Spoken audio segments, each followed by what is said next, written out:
Hi everyone, this is Deborah. Today is International Women's Day. So I'm on my way to get my car inspected. Oh my God. So let's see. I think I'm going to tell them everything I've been through so they'll know not to mess with me. But this is all the things that I've done for women in my life and all the things that I've done for myself to honor International Women's Day. Back in the early 70s, you could not live with anybody if you were considered a good Christian. So I got married. I also broke a lot of taboos. I got married 2 days after I turned 18. I also broke a lot of taboos by getting a job at the police department in Fairfax. And I was waiting for all of my relatives to say, oh gosh, oh my God, I can't believe she's leaving her little babies. Well, since then, all my cousins followed suit, honey. And I am the one that broke that stigma that, young mothers did have to stay home. Now, I did stay home with my babies until they were like 8 months. So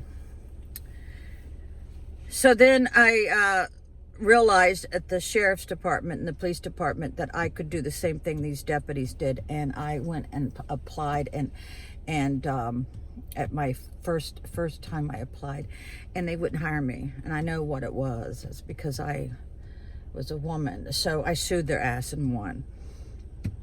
I had a consent decree.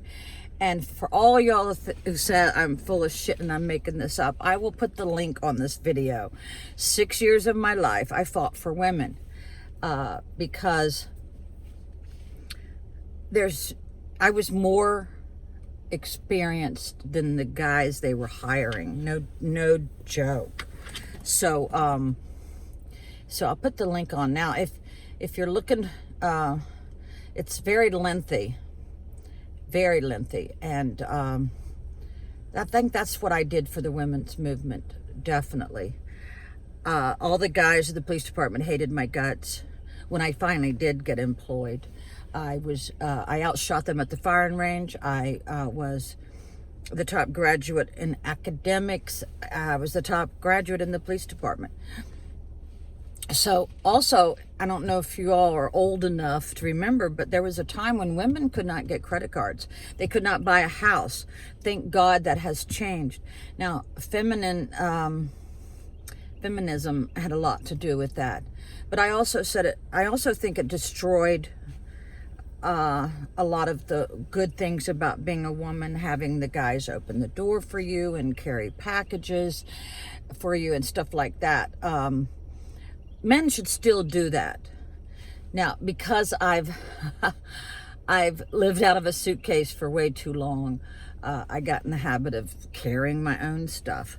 But if there's a guy around, get up off your butt and help a woman, right? Because chivalry is never dead. So let's see. I also started a tree company, and I was the only female in the United States that was a sole proprietor. And I was wrote up in many magazines, and I'm very proud of that. So let's see, what else? I think that might be enough. But yeah, I have paved the road for lots of women in the Northern Neck. And now here's the other thing. I started this channel to help women realize that they can get emergency spousal support. And if you are dating a guy, or no, not dating, but married to a guy who is working for himself, and if he threatens to hide the money so the court will never know what he makes, and then you don't get anything, especially if you have children, you can ask the court to subpoena all his bank records and all his cash apps and all of those little things where they could hide money. And what the judge will do is, if he pulls like a couple months, multiply or divide it by 12, and then the judge really knows what this guy's making. So I know you girls are thinking, oh, I can never leave this guy because he works for himself and you know, whatever. All is not for fraught, or what is that word? Whatever. There's a will and there's a way, but you're going to have one hell of an attorney. Or if you're indigent, they'll give you one. But you can, there's ways that the court can prove what your spouse is making. Yes, you got to Google and research this.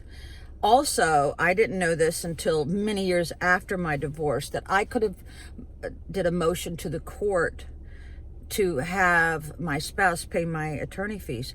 I had to sell almost all of my furniture, almost had to sell my car to pay for the attorney. $9,000 in 3 months, and they didn't even do a damn thing. I did more on my own than any attorney could have done for me.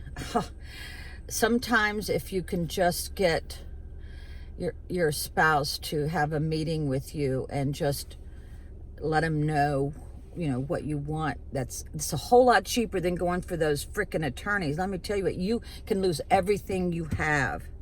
My attorneys found out I had a lot of assets, so right off the bat they wanted 50 grand. I'm kidding you not. Now this was 15 or 16 years ago. So yeah, I started this channel to help women, but you women are not watching me.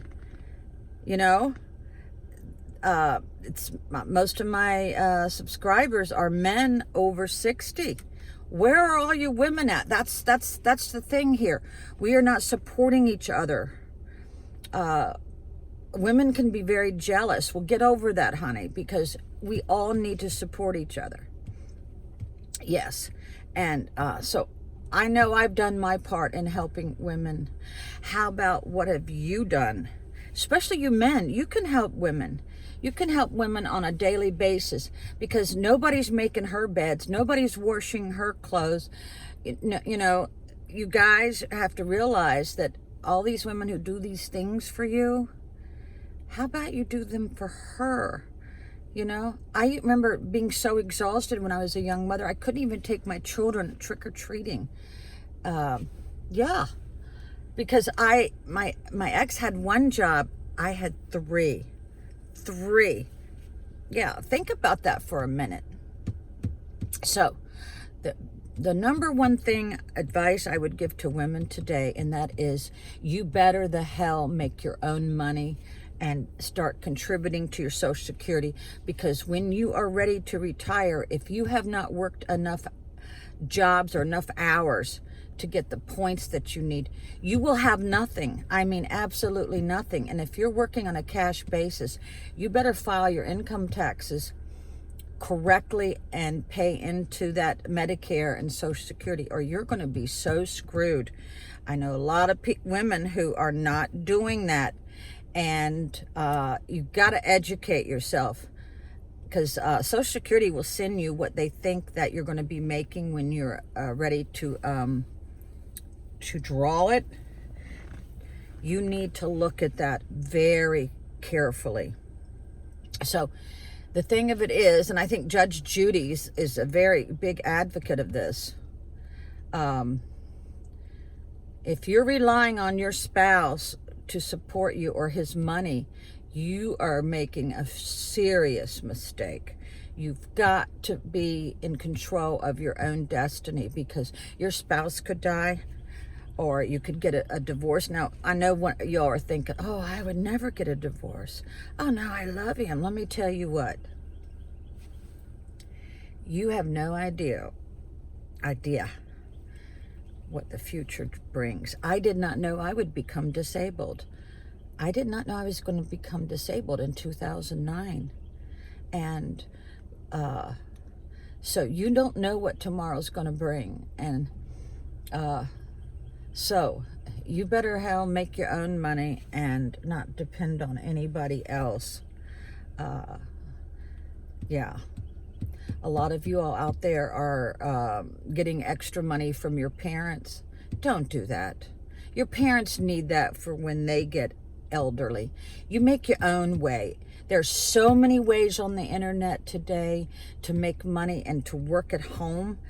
There are so many businesses who will give you a computer, and You can work your own hours. I mean, this is the time in this economy that you can stay at home with your babies and make tons of money. I'm getting ready to look into live streaming where I sell stuff, because I had a dress shop at one time and I sold so much jewelry. It would get sold out the first day, and sweaters. Now this was in the late 80s when sweaters were really in, but you can look into live sales. I'm gonna tell you what, I know some women who are making like $150,000 a month. All you got to do is maybe go, like, that's how I went and got my inventory for my dress shop. I went to Charlotte, North Carolina, to the Buyer's Mart. Had the best time of my life. You can do that too. They have jewelry in there. They have ball gowns. They have just regular clothes. You can go there and find your niche, and you can make money. So please don't depend on a guy. Do not. All right. Bye.